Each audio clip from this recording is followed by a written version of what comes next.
My name is Elena. I am 30 years old. I have been married for 6 years to my husband, Daniel. He is 33. We have a little son named Noah. He is 8 months old. Daniel is the kind of man people describe as steady, calm, responsible, gentle. He works as a financial analyst. Every day he comes home at 6:30 p.m. sharp. He kisses me on the forehead. He lifts Noah in the air. He makes airplane sounds until Noah laughs. He cooks sometimes. He folds laundry.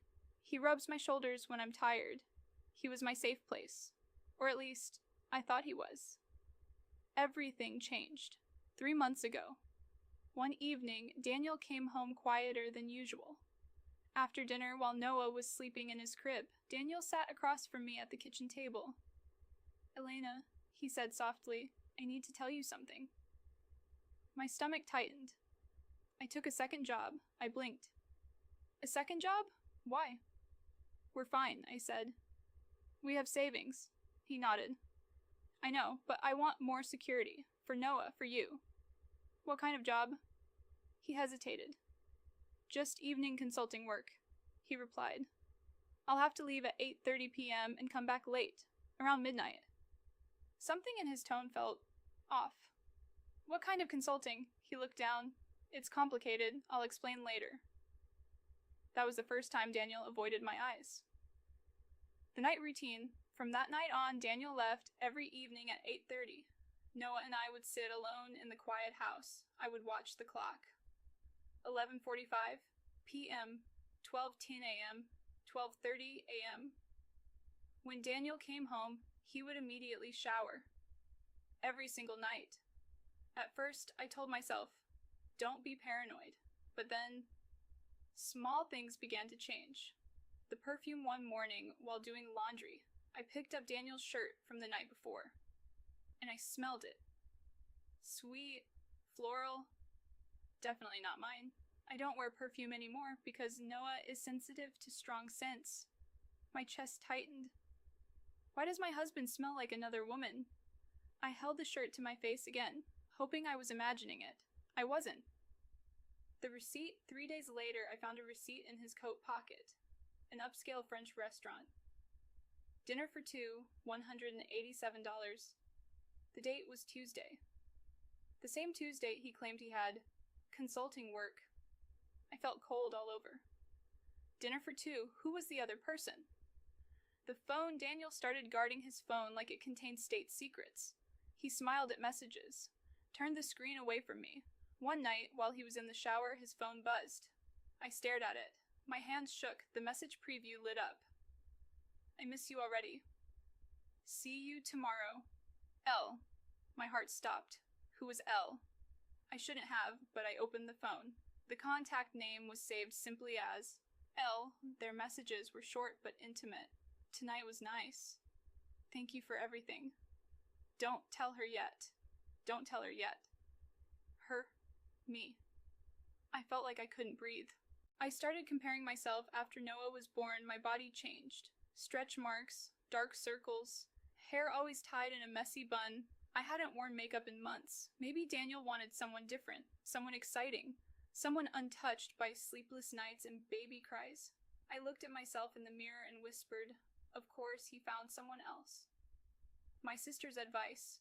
My older sister Camilla visited one afternoon. She saw my red eyes. "Elena," she said gently, "what's going on?" I told her everything, the perfume, the restaurant, the messages. Camilla went quiet. "Elena, it sounds like he's cheating." Hearing someone else say it made it real. I cried in her arms. I followed him. One Friday night, I asked my neighbor to watch Noah. At 8:30 p.m., Daniel left. I waited 2 minutes,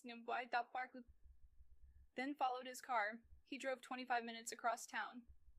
Not to an office, not to a business district, but to a quiet residential neighborhood. He parked in front of a small white house with a green door. My heart pounded in my ears. The porch light turned on. The door opened. A woman stood there, long blonde hair, maybe mid-50s. Daniel smiled at her and walked inside. The door closed. My world shattered. I sat in my car for nearly 2 hours. He didn't come out. Finally, I drove home in silence, tears streaming down my face. Confrontation, the next evening I couldn't pretend anymore. Daniel, I said firmly, at 8 p.m. Sit down. He looked startled. I have to leave soon. No, you don't. He sat. I placed the receipt on the table. Then his phone. Then I said, Who is Elle? His face went pale. You followed me? He asked quietly. Yes, I whispered. I saw you go into her house. Silence filled the room. I felt my heart breaking in real time. Tell me the truth, I begged, please. He closed his eyes, then he said something that made the world tilt. Elena, Elle is your father. What? My father? I whispered. My father, Luis. I hadn't spoken to him in 9 years. We had a terrible fight when I was 21. He disapproved of Daniel. He said cruel things. I cut him out of my life. I didn't invite him to our wedding. He never met Noah. Daniel looked at me with tears in his eyes. 3 months ago, your father contacted me. I felt dizzy. He's sick, Daniel continued. Stage 4 lung cancer. The doctors say he doesn't have much time. I couldn't process it. He wanted to see you, Daniel said softly. But he was too ashamed. He thought you'd slam the door in his face. So, you've been visiting him? Daniel nodded. Every night. The truth behind everything. The perfume, he explained, is from his home nurse.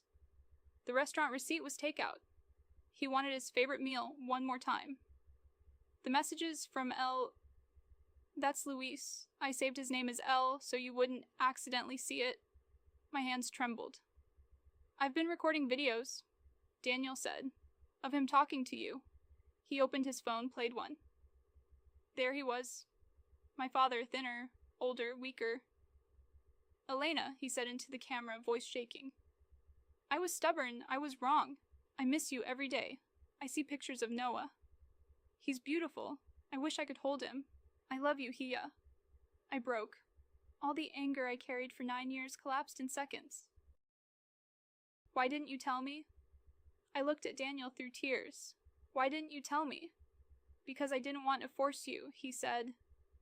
You had the right to choose. I just wanted you to have the chance before it was too late.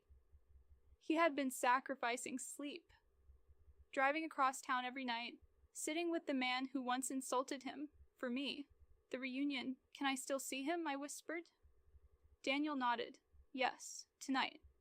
We drove together to the White House with the green door. My hands shook as I stepped inside.